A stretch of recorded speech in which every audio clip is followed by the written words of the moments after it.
First of all, I'd like to thank Vlad and Wendy for organizing this amazing conference. Sorry. I feel that this topic of the possible is really the best framework for my research. So thank you for giving me this opportunity.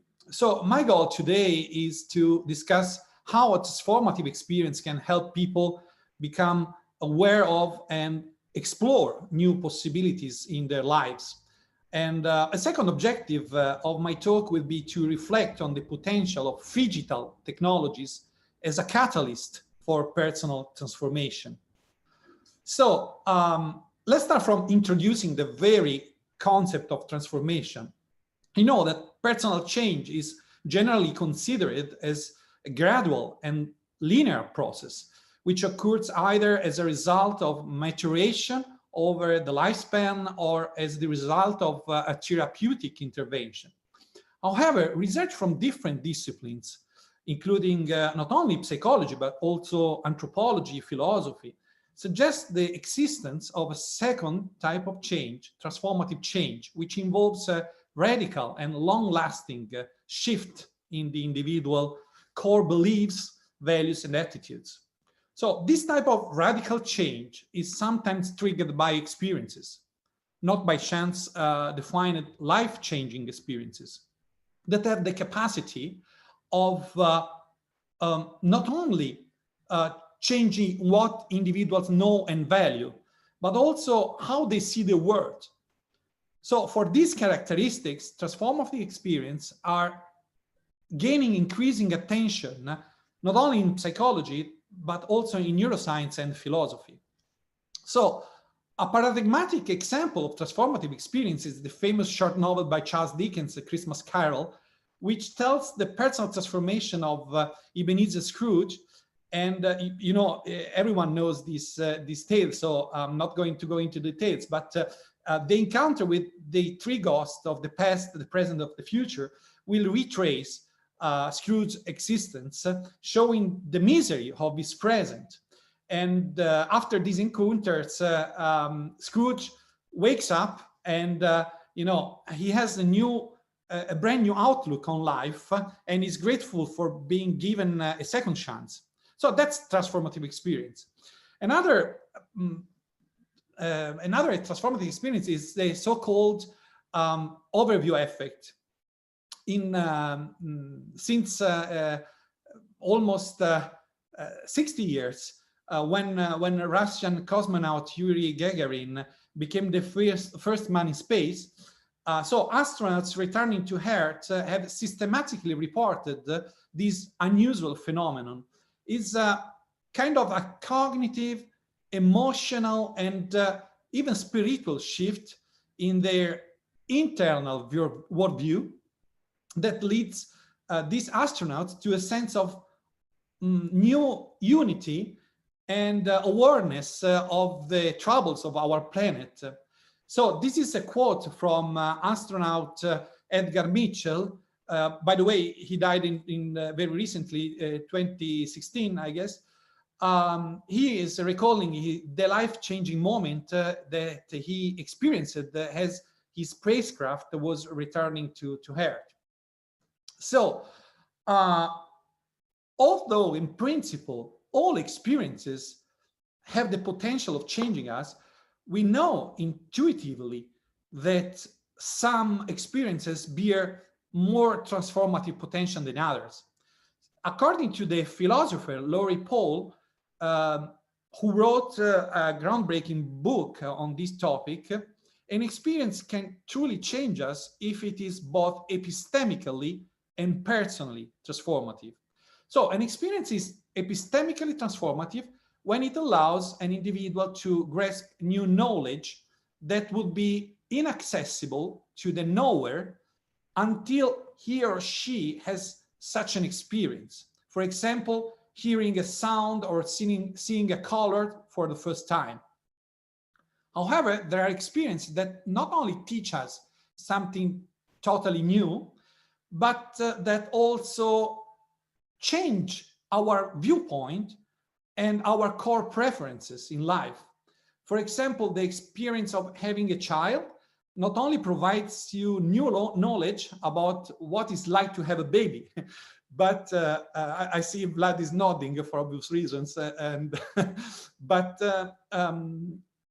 this very experience can also change a person's values, priorities, and also self-conception in ways that are deep and unpredictable.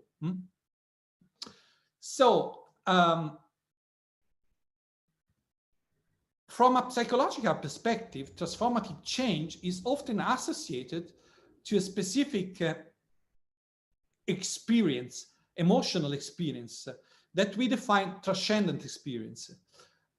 These are transient mental states that allow individuals experience something greater than themselves, reflecting on deeper dimensions of their existence and shaping, lasting spiritual beliefs. And a common characteristic of such transformative, transcendent experiences is that they often involve deep feeling of awe, a complex emotion in which fear is blended with astonishment, admiration, and wonder. So, awe is a compelling emotional experience, which has, of course, philosophical roots in the domain of ecstatics and religious or spiritual experiences. But the contemporary psychological understanding of awe comes largely from a seminal paper written by Kellner and Haidt back in 2003. According to their definition, awe encompasses two key appraisals: the perception of vastness and the need to mentally attempt to accommodate this vastness, this new encounter, into existing mental schemas. So, by definition, transformative experiences like moments of awe, they are rather rare and unexpected defining moments in life. But what if we could actually design experiences that facilitate or invite personal transformation? Take, for example, the overview effect. What if we had a technology capable of simulating such an experience? Could we then try to use the overview effect to inspire awe and wonder in people? Computers are now embedded with a huge range of materials and artifacts, and take roles in almost aspects of our life. Indeed, we are not just using technology, we are living in phygital ecosystems in which the boundaries between the physical and the digital space become blurring.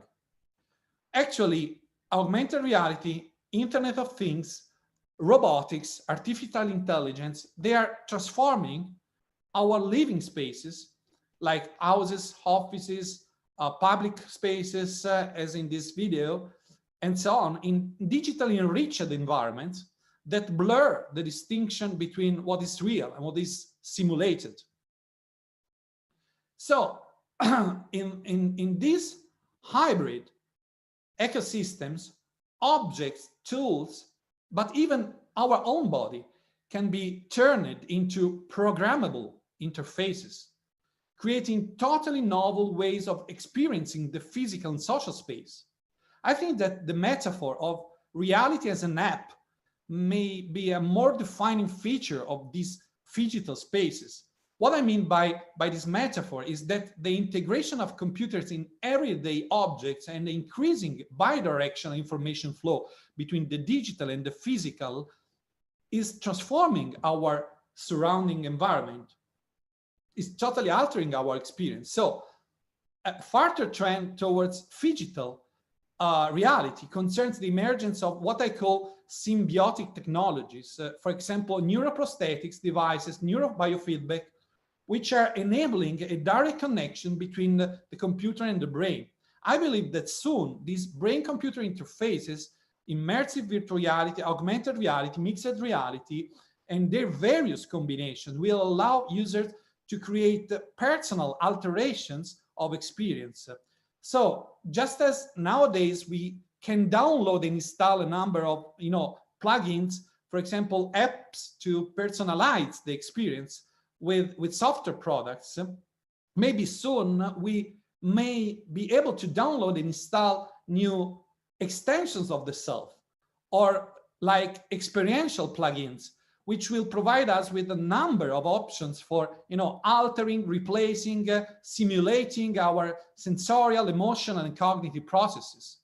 Such mediated recombination of human experience will result from the application of these existing neurotechnologies that we, as neuroscientists and psychologists, we are testing in the lab in completely new domains like education, marketing, sports, and so on. So in the last few years, I and my postdoc, Alice Chirico, we have carried out several studies to understand the transformative potential of technology. In our initial studies, we sought to understand whether, for example, virtual reality could be used to induce awe in laboratory settings. And to this end, we designed some immersive virtual environments. So for example, you see here a view of high mountains or an Earth view from this space. And these environments were designed to induce feelings of perceptual vastness.